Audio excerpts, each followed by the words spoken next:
I've been learning how to draw portraits for a long ass time, but learning this one feature changed everything. Let's get straight to the chase. You came here because you wanted to know exactly what was that feature that improved my art by such a drastic amount, and how you too can learn and improve that feature in your own drawings. Well, fear not, because in this video I'll be teaching you what that feature was, how I learned it, and if you make it till the end, I'll even give you a couple of tips so you can learn and improve it yourself. Hello everyone, it's just Banana here, and welcome back to another week of my portrait drawing journey. So without further ado, let's get into it, shall we? Now, first of all, let's clear up any confusion about what that feature was that improved my drawings by such a substantial amount. That feature was actually the hair. Is it that thing that like sits on top of your head and it's like kind of looks cool? Yep, that one. Now, if you allow me to go on a little side note here, I actually have a little confession to make.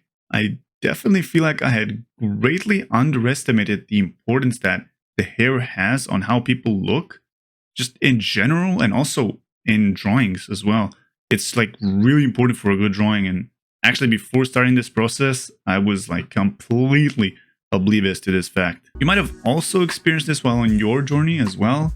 If you've made any bold ass portraits or any weird hair in your drawings, you can definitely just see the effect it has on lowering the realism of the entire portraits, and it just looks off for some reason. Well, you can be sure that after learning hair, I am not making that mistake ever again. But why is the hair so important, Just Banana? Well, I'm glad you asked, because actually that's what I was just about to explain.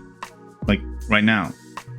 Are you a mind reader? Now, I would say there are three main reasons why the hair is such an important feature in getting good portraits. The first one being that it breaks down the silhouette of the head, which is kind of important, especially when the head silhouette is basically that of an egg shape that is upside down. Now, the hair just does this pretty much naturally just by having volume of its own, which just adds on top of the head to kind of break down that silhouette of the upside down egg. And well, admittedly, it does that more on some portraits rather than others.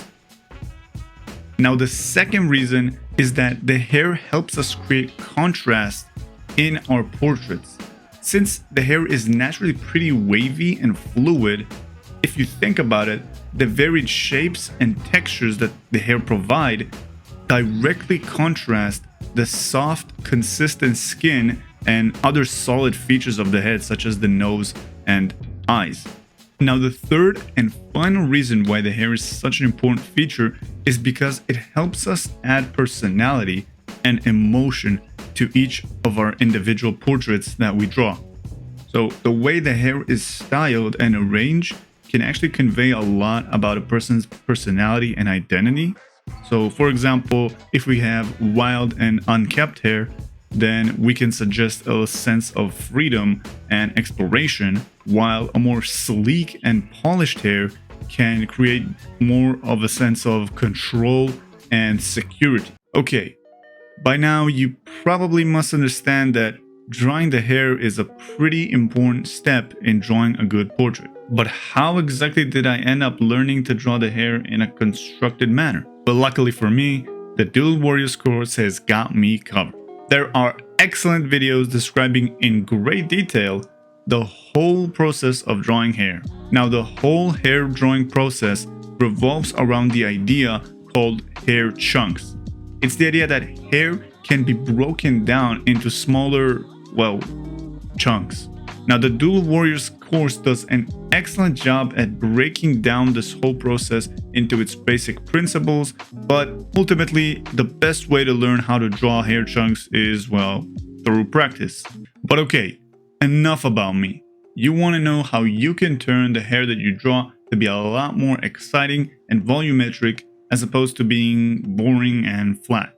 Well, fear not, because I got you covered with these 3 tips that you can use to get your hair to look considerably more beautiful. Now, the first tip is to not draw individual hair strands. This is a common trap that many beginners, including myself actually, fall into. Just don't do it. It just makes your hair look so bad and so flat and weird, and you just don't want that. So just don't draw each individual hair strand. Don't do it to yourself. It also takes so much time, and I don't even know why would you want to do this. Like, why would, like, don't do it. Now the second tip, and this tip actually ties in directly into the hair chunks thing that I talked previously, is to break down the hair into chunks by following the direction of the hair strands. So what you're going to do is you're going to group multiple hair strands that all go into the same direction into a section and create the chunk based on that section.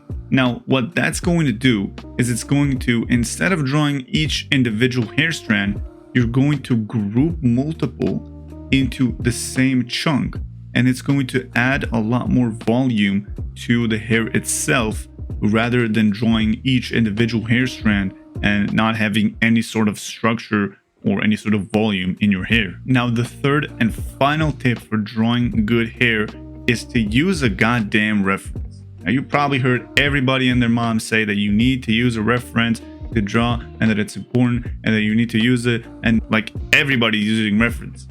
I'm using reference. Your favorite artist uses reference. Heck, even AI uses reference, so you got no excuse not to use reference in your own studies. Now, what the reference does, either a real photo or other artworks that you enjoy looking at, help you by allowing you to trace the correct chunk and the correct hair, and then when you're drawing your own freehand later, you can base the hair on the tracing that you did earlier. So make sure to use it for your studies. Now, I can assure you that if you apply these 3 tips in your studies, you will start to see a great improvement on the way you look at hair and the way you draw it in your own portraits. So there you have it. The feature that improved my portrait drawing was the hair.